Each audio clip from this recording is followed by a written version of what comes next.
Fall has arrived, and I'm going to show you how to make a beautiful table centerpiece that is going to make your guests wowed and show off your talents. I'm going to incorporate artificial and fresh into the arrangement so that it will last longer than just the short while that you have your guests at your home.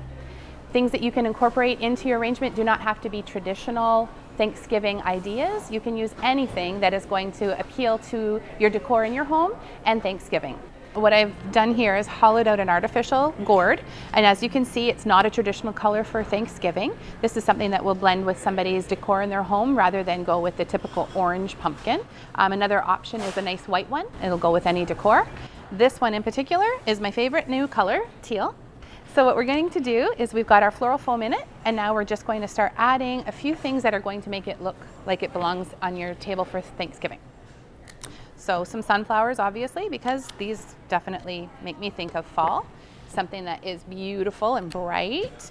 Doesn't necessarily have to be a traditional round centerpiece because we're kind of getting away from those kind of traditions.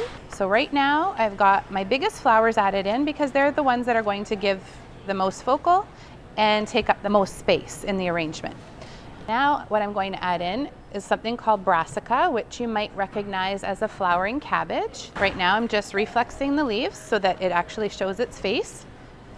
More value.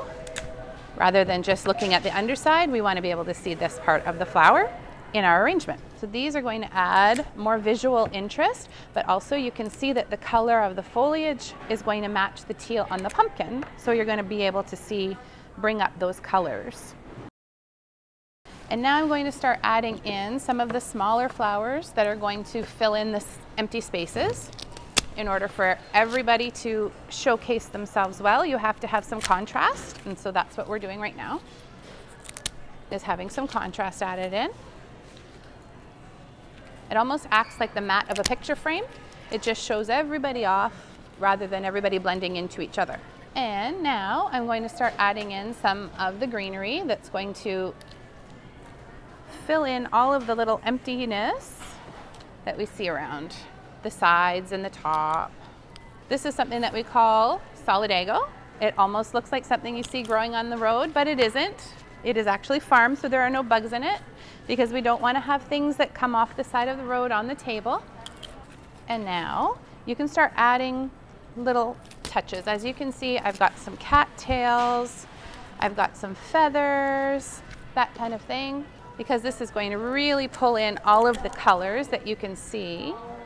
And there we have a beautiful centerpiece that is still great for Thanksgiving. It doesn't necessarily look like it's a traditional centerpiece, but something that you can enjoy throughout the season. So enjoy this time of year. It's beautiful to enjoy with your family and friends. Get creative and show everybody just how great you can be.